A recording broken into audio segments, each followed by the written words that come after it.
যুক্তরাষ্ট্র ইরানে যে হামলা চালিয়েছে সেই হামলার পরিণতিতে এখন পর্যন্ত যে পরিস্থিতি, তাতে কি যুক্তরাষ্ট্র জয়ী হচ্ছে?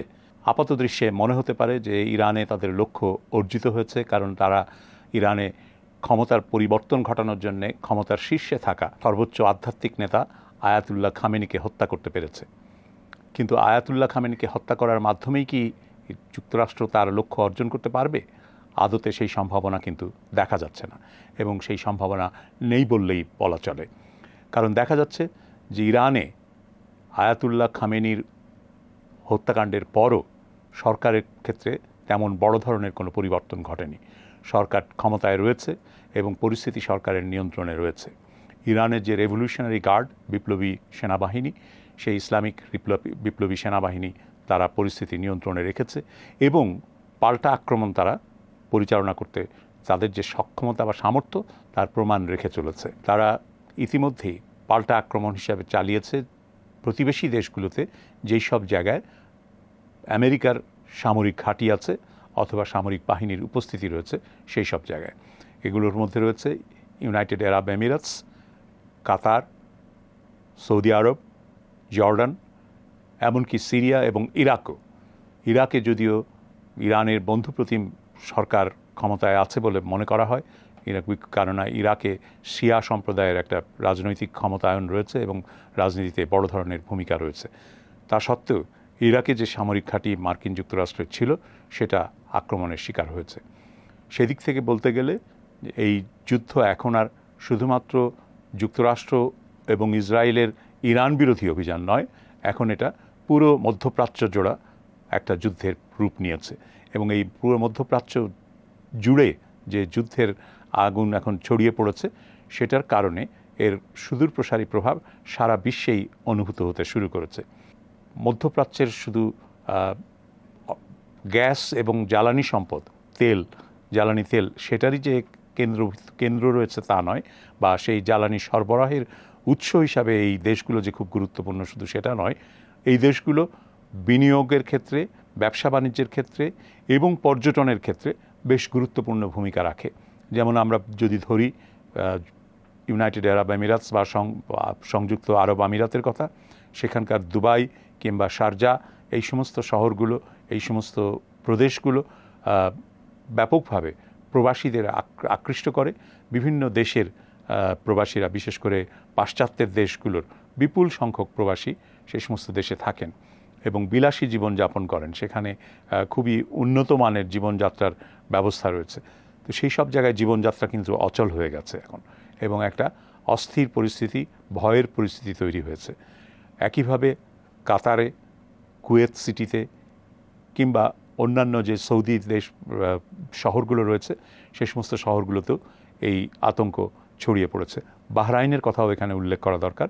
বাহরাইনে মার্কিন যুক্তরাষ্ট্রের যে ৫ম নৌবহরের সেনা সদর ছিল, সেই সেনা সদরও আক্রান্ত হয়েছে। সো সামগ্রিকভাবে দেখা যাচ্ছে যে ইরানে খামেনির হত্যার পরে ইরানের যে লক্ষ্য নিয়ে যুক্তরাষ্ট্র আঘাত পরিচালনা করেছিল, যে ইরানের সরকারের পতন হবে, ইরানের সাধারণ মানুষ বা সরকার বিরোধীরা ক্ষমতা দখলের জন্য রাস্তায় নেমে পড়বে এবং ক্ষমতা দখলে সক্ষম হবে, সেরকম কোনো সম্ভাবনা এখনও পর্যন্ত দেখা যায়নি। বরং খামেনির সমর্থকরা যেভাবে রাস্তায় নেমে বিক্ষোভ করেছেন যুক্তরাষ্ট্র বিরোধী বা পাশ্চাত্যের শক্তি বিরোধী ইসরায়েলের বিরুদ্ধে, সেটা লক্ষণীয়। সেখানে লক্ষ লক্ষ মানুষ ওই সমাবেশে বা ওই প্রতিবাদগুলোতে অংশ নিয়েছেন। সুতরাং বোঝাই যাচ্ছে যে ভেতর থেকে কোনো পরিবর্তনের সম্ভাবনা আপাতত দেখা যাচ্ছে না বা নিকট ভবিষ্যতে হবে বলে মনে হচ্ছে না। অর্থাৎ বাইরে থেকে বোমাবর্ষণ করে সরকার পরিবর্তন ঘটানোর যে একটা পরিকল্পনা যুক্তরাষ্ট্রের ছিল, সেই পরিকল্পনা ইতিমধ্যেই ব্যর্থ হয়েছে বলে মনে হচ্ছে। এবং এই ব্যর্থতার চূড়ান্ত পরিণতি হয়তো দেখা যাবে যে আক্রমণ আরও বাড়বে, কিন্তু সেই আক্রমণের পরিণতিতে ইরানের সামরিক শক্তি একেবারে নিঃশেষ হয়ে যাবে, এটা হলেও হতে পারে, কিন্তু তাতে রাষ্ট্র ক্ষমতার পরিবর্তন ঘটবে এমনটা বলা এখনই সম্ভব নয়, এবং সেই সম্ভাবনা খুব একটা আছে বলে মনেও হচ্ছে না। বিপরীতে ইরানের যতটুকু সামরিক সামর্থ্য এখনও রয়েছে, সামরিক ক্ষমতা রয়েছে, সেটুকু তারা পুরোটাই বিনিয়োগ করছে পুরো মধ্যপ্রাচ্য জুড়ে মার্কিন যুক্তরাষ্ট্রের অবস্থানকে টলটলায়মান করে দেওয়ার জন্যে, এবং সেক্ষেত্রে তারা যথেষ্ট পরিমাণে তাদের সামরিক ক্ষমতা প্রমাণ ইতিমধ্যেই রেখেছে। যদিও সমস্ত খবর আমরা পাচ্ছি না যে ইসরায়েলের তেল আবিবে কত ব্যাপক ধরনের ধ্বংসযজ্ঞ ঘটেছে, কিংবা দুবাই, শারজা, দোহা, সৌদি আরবের কোনো শহর, বাহরাইন, এই সমস্ত জায়গায় ক্ষয়ক্ষতির পরিমাণ কত তা এখনও স্পষ্টভাবে পুরো জানা যাচ্ছে না। কিন্তু হরমুজ প্রণালীতে নৌযান চলাচল বা নৌ পরিবহন, পণ্য পরিবহন এটা বন্ধ হয়ে গেছে। এর প্রভাব সারা বিশ্ব জুড়েই অনুভূত হচ্ছে। আর মধ্যপ্রাচ্যের এই দেশগুলোতে যে বিপুল সংখ্যক বিদেশি প্রবাসীরা কাজ করতে যেতেন, তারাও একটা অনিশ্চয়তার মধ্যে, আতঙ্কের মধ্যে পড়েছেন। এর মধ্যে রয়েছে দক্ষিণ এশিয়ার বিপুল সংখ্যক মানুষ, বাংলাদেশের প্রবাসী শ্রমিকরা, ভারত, শ্রীলঙ্কা, পাকিস্তান, ফিলিপিন্স, এই সমস্ত দেশ থেকেও লক্ষ লক্ষ মানুষ সেখানে কাজ করেন ওই সমস্ত দেশগুলোতে, এবং তারাও তাদের জীবন জীবিকা হুমকির মুখে পড়েছে। এই পরিস্থিতি চলতে থাকলে সামগ্রিকভাবে সারা বিশ্বের বিভিন্ন দেশ ক্ষতিগ্রস্ত হবে। এই যুদ্ধে ইরান কিংবা মার্কিন যুক্তরাষ্ট্র অথবা ইসরায়েল কেউ সেভাবে লাভবান হবে কিনা সেটা এখনই বলা যাচ্ছে না। এককভাবে কেউ বিজয়ী হয়ে আসবেন তেমন সম্ভাবনাও নেই। তো সেক্ষেত্রে বাকি বিশ্বের, অর্থাৎ তৃতীয় বিশ্বের দেশগুলোর মধ্যেও এটার প্রভাবে আমাদের ভোগান্তি, দুর্ভোগ এটা বাড়বে, এবং সেটা খুবই একটা দুর্ভাগ্যজনক বিষয় হবে।